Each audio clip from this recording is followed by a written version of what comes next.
Okay, we'll get started on the cross-border. So we have a extremely good panel with a combination of people from across the globe, right? We have African Union, WURI, and then we have Adam Cooper, who has been working with multiple countries in Asia and also is part of the UK. So this is a great session to kickstart. So cross-border, I think a lot of times we have heard about cross-border. We also keep using cross-border. For example, every one of us today traveled into Philippines using some form of a cross-border ID. We showed up our passport, showed up our visa, we were able to come in. There was some kind of a physical work that's already in place which allows us to travel. And that's pretty good in terms of air travel. But when it comes to moving people within the land, and it's not just moving people. I think when we speak cross-border, I think we are speaking a lot more than moving people, and that's where the problem starts. So I would start with the first question to Adam. What do you think, Adam, is cross-border in your case? What do you think is the cross-border challenges? I'll start from you, and then I'll get others to continue. So first, sort of a little bit of a tiny definition of what I actually mean by cross-border. A lot of people think cross-border is something I'm doing in this country and trying to access something in another country, or I'm going to another country. It doesn't necessarily have to be me in a different country. It could be actually me here in this country, but just using a different passport, for example, because I have a different nationality. But I might be resident here, but I have a different nationality. So I can be in the same country. So really what we're talking about is interoperability between different, let's call them ID schemes. They just happen to be created by different nations. And that's what we're really talking about here. So for me, it's the ability for me to be mobile, for me to use my identification wherever I am in the world, if possible, or if not, certainly within a region, because that's helpful. Because if I'm trying to do something, whether it's as a business person, whether I want to open a business or open a bank account or trade, I should be able to do that freely, as long as the law allows that. And whether I do that as a UK national or a Filipino or whatever, it doesn't matter. Or it shouldn't matter. So for me, that's what the challenge we have is to get those different jurisdictions to be able to interoperate. And that gives us the cross-border. Okay, that's a good definition to begin with. Talkmore, I think you've been working in the AfCFTA, and I think your one and biggest responsibility is to be cross-border payments and cross-border interactions, and there are a lot of legal work as well that AfCFTA has put out. In your definitions and your work, how do you see cross-border, and what are your challenges? Thank you very much, Program Director. From the African Continental Free Trade Area perspective, we are pushing this ambitious project of integrating 55 countries into a single market. Single market with free movement of goods, services, capital, and people. And the way we look at the cross-border use of digital identities is the ability of people to move seamlessly, the ability of making payments cross-border, the ability of businesses trading seamlessly across the borders. And in addition to this market is the creation of a single digital market. And from the digital identity perspective, what we see, so just to give you a picture of what it looks like in the African continent with all these 55 countries, the challenges that we have is the free movement of persons. We have about 110 borders within the continent. If we are a trader, we trade in goods, it's so difficult to navigate these 110 borders. And for some passport holders, for example, Nigerian passport holders, you need about 37 visas to go to other countries. So you can imagine if you are a trader and you're trying to move, of course, goods do not move themselves, they move with people. And before you start moving or thinking of going to the trading, you need to get a visa first. So this is just one example. So what we are, within the framework of the African Continental Free Trade Area, we have made some legal commitments out the member states of the African Union on a robust framework for digital identities.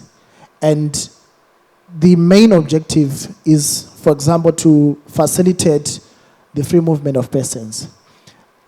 When it comes to payments, we see the use of digital identities, especially from the eKYC perspective.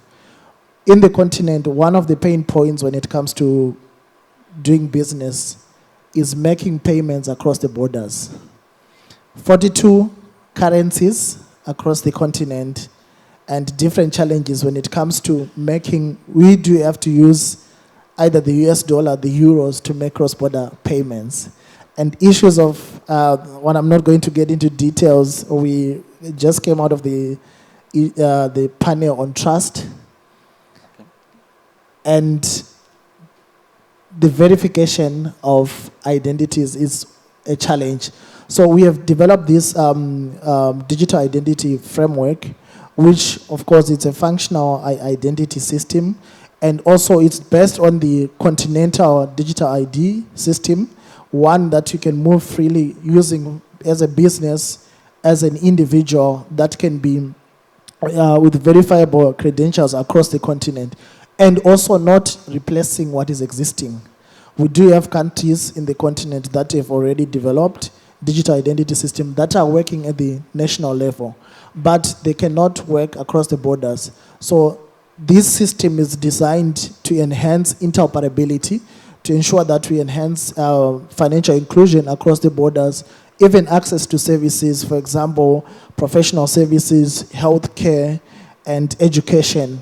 All these things are meant to be enhanced through this digital identity system. Tomorrow, we are having a breakfast session where we are going to unpack some of these commitments that we have developed, what the member states have agreed in terms of a legal framework which is legally binding, what they intend to do, what they intend to achieve within the framework of the African Continental Free Trade Area. Of course, working with what has been achieved in different regional blocks within the continent and at the national level. So this is what we see, or our vision, when it comes to digital identity and the opportunities that we think that will come out of this digital identity. Thank you. Great work, and we think all of it to be successful. Hopefully next year we could have a successful conversation of some countries working together. Absolutely. Right. So Frank, I would start with you. Part of the WURI country, I think WURI has been one of those initial initiatives, and you've been going strong. A lot of WURI countries are moving into national ID. Do you think it's a legal problem anymore, or is it just purely technological problem? You guys have all worked out within WURI all the legal problems, and it's only technology, or it's still a combination of both, and we need to work both of it together? How do you envision the cross-border? Bonsoir tout le monde, moi je vais aller en français. Je suppose que les autres vont pouvoir m'entendre. Ok. Par rapport à l'établissement de l'identité numérique et l'interopérabilité, dans notre contexte, on peut dire d'avance que ce n'est pas seulement un problème technique. Parce qu'au-delà de l'aspect technique que revêt la mise en place de l'identité électronique, il y a la politique qui doit accompagner pour que l'interopérabilité puisse devenir une réalité entre deux pays. Parce que la mise en place de l'identité électronique interopérable appelle deux gouvernements à pouvoir s'accorder sur des bases juridiques, sur un certain nombre de principes par rapport auxquels ils doivent pouvoir faire les échanges. Et ce n'est que sur cette base qu'il peut y avoir une interopérabilité au niveau des identités numériques.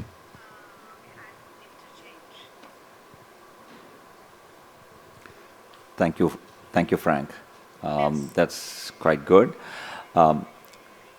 Emmanuel, I think you're just getting into the journey of identity. Do you envision cross-border as identity payments and people and goods moving together? And does WURI have some legal frameworks that you're all working together to get goods, services, people, and identity, everything being cross-border and interoperable? How is your vision around it?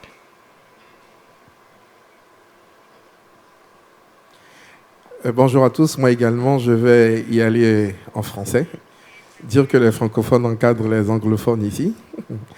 Juste dire que c'est une question également qui est majeure et que les pays de l'Afrique de l'Ouest avaient déjà commencé quelque chose. D'abord, la première action qu'il faut noter depuis l'année 1970, c'était la suppression des visas, déjà pour faciliter les mouvements entre pays d'Afrique de l'Ouest. Et ensuite, depuis 2014, il y a eu la proposition de mettre en place ce que nous avons appelé, ce que les pays de l'Afrique de l'Ouest ont appelé cette carte d'identité biométrique, CEDEAO. Et le but de cette carte d'identité biométrique, c'était surtout de faciliter la circulation des personnes dans cet espace CEDEAO. Bon, et il faut croire, il faut aussi reconnaître que certains pays l'ont adopté, d'autres n'ont pas forcément suivi. Mais des pays comme la Côte d'Ivoire, qui est le mien, ont décidé de mettre en place une carte d'identité biométrique qui respecte également les normes de la carte d'identité qui avait été proposée par la CEDEAO en vue de faciliter cette circulation de personnes. Aujourd'hui, nous avons un projet qui est très ambitieux, que je dirais un projet structurant, qui est le projet WURI, d'abord qui est établi. Nous avons quelques pays. Je vois ici mon ami du Bénin également très engagé dans le projet WURI. C'est un projet structurant qui pourrait permettre de résoudre déjà ce problème de circulation de personnes en zone CEDEAO. Pourquoi ? Parce que le projet WURI visait dans ses composantes à pouvoir donner aux personnes qui vivent dans les pays, ces personnes qui ne disposent pas de documents d'identité, parce qu'il faut reconnaître qu'il y a beaucoup de personnes dans nos pays qui ne détiennent pas de documents d'identité, parce que soit n'ayant pas été déclarés dans les actes civils, ou venant de pays de manière, je dirais, pas forcément de la manière légale. Et donc, ces personnes sont dans les pays et ne détiennent pas forcément de documents.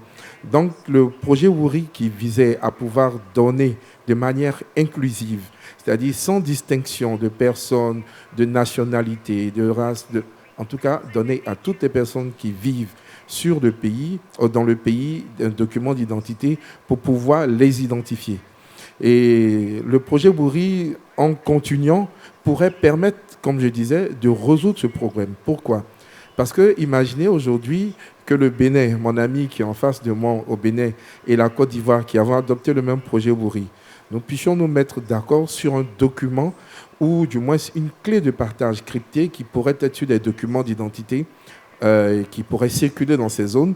Et quand quelqu'un viendrait en Côte d'Ivoire, il y aurait la possibilité de connaître le pays d'origine et également avoir certaines informations, tenant compte bien entendu de tout ce qui est légal en matière de circulation de données. Donc, il faut voir que ce projet WURI pourrait permettre également de résoudre ce problème.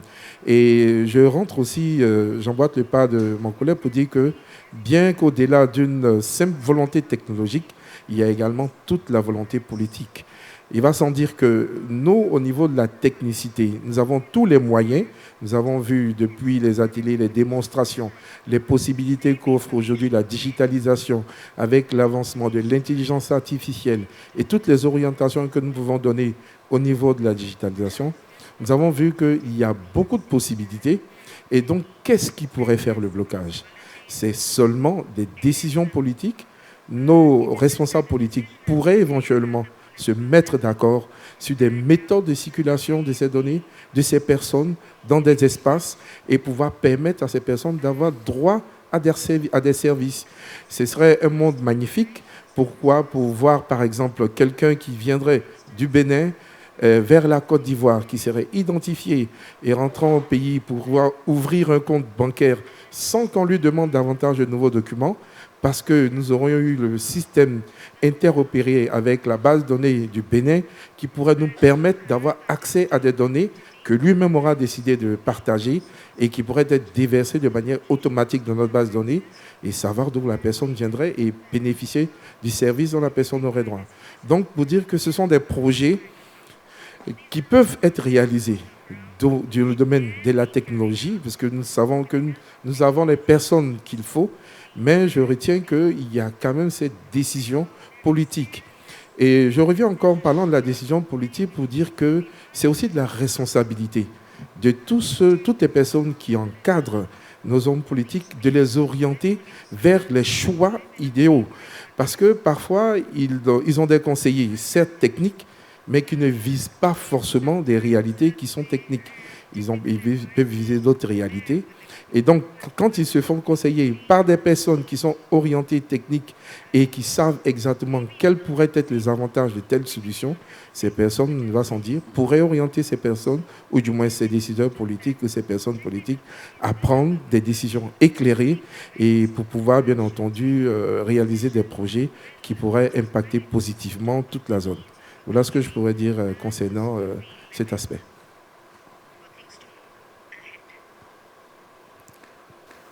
Thank you.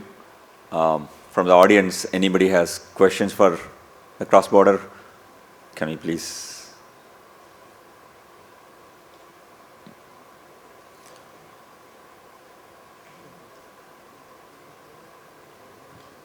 Here.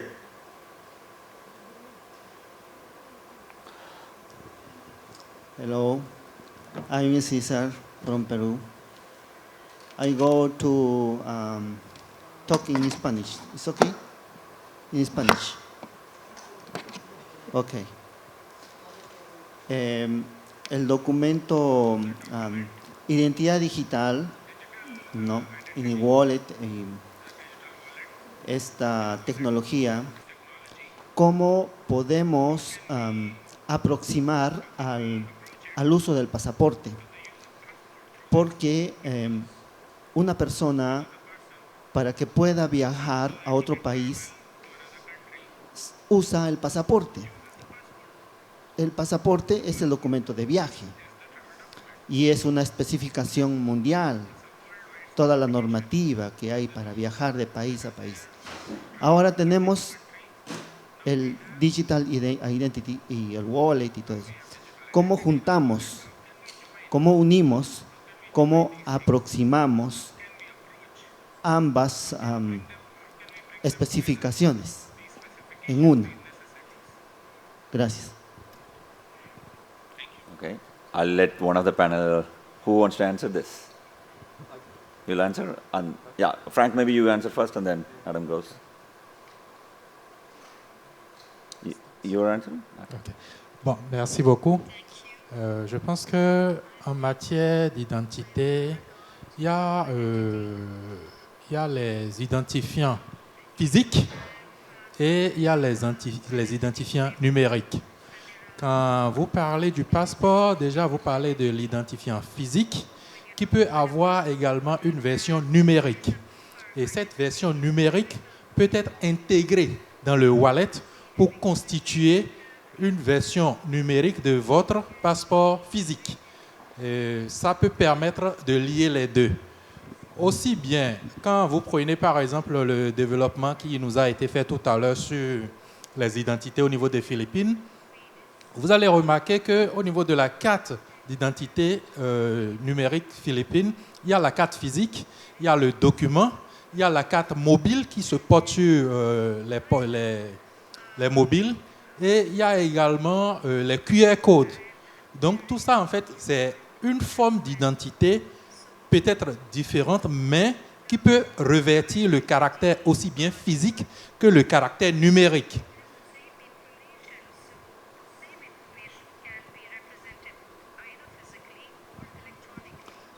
Just to build on that, if the question is, can we have electronic passports in our digital wallets? Technically, yes. There's no technical reason why we can't do that. It's there now. There are standards that support that. The problem is not technology. The problem are what happens when you cross a border into another country. And many times the rules insist that somebody gets a stamp and stamps a paper document. Sometimes they're not connected digitally, so they can't use your digital passport that's in your digital wallet. These are not problems of technology necessarily, they're problems of the rules and regulations that exist in other countries. Sometimes you'll cross a border and there's no technology whatsoever, you just need paper. And until we can get over those problems, then we can't actually practically use it. That said, we are starting to see this happen. If you look at what is happening in the US with Real ID, although US citizens can't travel internationally yet, they can travel around the US with their driving license as a mobile driving license. Why? Because the Real ID law made that happen. It was a change in law, and that's what needs to happen in other regions. There's nothing to stop ASEAN doing that to allow Filipinos to travel around the ASEAN region. There's nothing to stop the African Union doing similar. But it has to be enacted as law, otherwise it will not happen. Okay. Thank you. Nick, you have a point, Emmanuel, or can I go with the next question? Oui, je veux juste avancer quelque chose parce que j'avoue que c'est une question qui nous interpelle parfois parce que moi, chaque fois que je voyage et que j'arrive dans un pays, je me dis d'ici 10 ans, 20 ans, lorsque nous n'aurons pas notre smartphone en poche, nous serons comme dans le noir. Parce que ça voudrait dire que si nous poussons tous ces documents physiques vers les wallets, vers ces documents numériques, aujourd'hui, nous allons avoir nos cartes de crédit dans le téléphone, nous aurons nos passeports dans le téléphone, l'identité dans le téléphone, et c'est-à-dire un problème de perte de téléphone, nous sommes entièrement dans le noir. Est-ce que nous pensons que nous sommes actuellement vraiment prêts à réussir à tout digitaliser et tout pousser dans les wallets? Je crois que les choses doivent se faire par étapes. Et puis, il faut aussi reconnaître que nous, dans nos différents pays, les personnes, au niveau de l'utilisation des smartphones, c'est vrai que les personnes utilisent les téléphones. Mais quel pourcentage de personnes utilisant des smartphones avons-nous dans les pays? Est-ce à dire que nous poussons maintenant l'activité de voyage vers une activité qui soit exclusive? Est-ce que nous décidons volontairement d'exclure, par exemple, les personnes qui n'ont pas la possibilité de lire, d'écrire et faire en sorte que ces personnes puissent être obligées d'utiliser des équipements qu'ils ne peuvent pas manipuler? Ou bien ces personnes doivent en permanence se faire assister? Donc l'idée de porter, d'emmener tout ce qui est élément dans les wallets, c'est une très bonne idée. Mais je pense que le monde doit suivre le développement et permettre d'abord et laisser les choses se faire tranquillement, tout doucement. Nous pouvons garder cette option éventuellement, puisqu'il y a beaucoup qui le font, garder l'option, mais immédiatement la supprimer. Je pense que nous allons vers une activité qui soit exclusive. Voilà. Let me just add quickly what Adam said and how we are resolving this within the African Union framework. The problem is, even if I have a digital identity in my country, if it's not recognized in another country, then I cannot use it. And what we have done is we have come up with a legal framework for mutual recognition, which means my national identity or digital identity that I use in my country should be recognized in another country. So in that case, even if I go across to the other side, I will be able to use this, and they recognize it the same way they recognize the passport. So it's about mutual recognition, and we have resolved that from a legal point of view. As Adam said, technology is not the problem, but it's the regulations themselves, especially when you have 2 or more countries involved. Thank you. Okay, thank you. I can take one more question. It's just 5 more minutes. Who is the one? Okay, there's somebody there. Okay. Hi, my name is Ritul. I work at the Digital Impact Alliance. Drawing parallel from the fast payment world, where recently there's Project Nexus by the Bank of International Settlement that's working on cross-border interoperability of fast payments between ASEAN and India. Is there, and have also been observing the cross-border interoperability of digital IDs, where outside of, there was an OECD paper which gave the recommendations on how to enable that. There hasn't been much.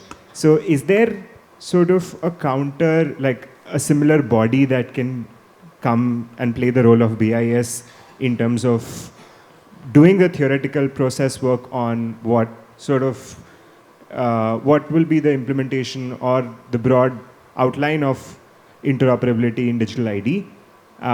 That's one. And B, what could be those use cases? You'll take it? Okay. I'll start.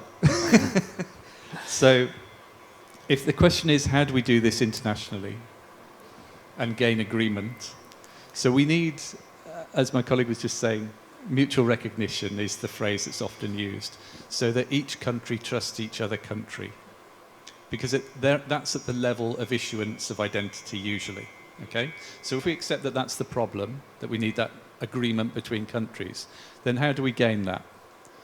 Well, we've seen in the EU, for example, how we could do that for 27 plus countries. And it required creating a law that was based, interestingly enough, we've been talking earlier about freedom of movement. Because what this really enables is the freedom for me to exercise my rights as a citizen across borders. Yes? So to be able to do that, you need some kind of legal basis to do that. So we had a law called EIDAS, which there is now a second version of. We're 10 years into that now in the EU. That thinking also went into the UN in UNCITRAL, which is the international trade law element of the UN. And they actually created a model law which shows countries how you can actually enact laws to work for mutual collaboration, for mutual recognition, in that case specifically about international trade, but the principle is the same. It shows how you can create a law for mutual recognition of identity, because that's largely what it's about. So from a legal perspective, there are examples of how this can be achieved. The difficult part, as I'm sure my colleagues will bear out, is getting countries to convene and discuss and agree. Writing the law is kind of easy, in a way, in the same way that engineering is easy. We know how to build technology. We know how to write laws. What the hard part is agreeing as countries that we want to do this. It happened in the EU. I feel it will happen in Africa. The question is, and it may happen in ASEAN. There's also similar talks there. The question is getting the countries across the line, and that's about politics and diplomacy, and then getting them to agree on laws. Okay, thank you. Anybody else needs to answer? Watch out on the time. We have another session. Thank you very much. Just to add to what Adam's saying, for us, in terms of the political will, there hasn't been a problem yet. The countries have agreed to doing that, making sure that they enact the laws and regulations, and within a certain period of time, these laws should be in place. That is how you create this enabling environment. The implementation of those laws, that's where we see the challenges. Different legal systems, different capacities at the national levels, and I think it ties to what he's talking about in terms of enforceability.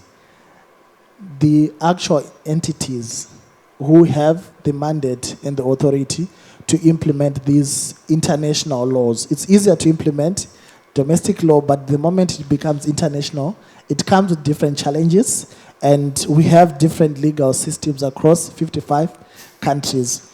And also the coordination. Now we are not only talking of one entity or one ministry, we are talking of multiple ministries at the domestic level, and that coordination is something that is very critical when it comes to the implementation. Foundation legal framework implementation, you need technical assistance, capacity building, and coordination of different entities at the national level. Thank you. Okay, thank you. You're right on time. It's 0 and then we stop. Thank you, guys. Thank you for all this interesting conversation. I know a lot of you have more questions. The panel would be outside. Feel free to catch up, talk. And thank you for all the wonderful questions. I'm sorry I'm unable to take a few other questions. The session was a half an hour one. So thank you, everyone.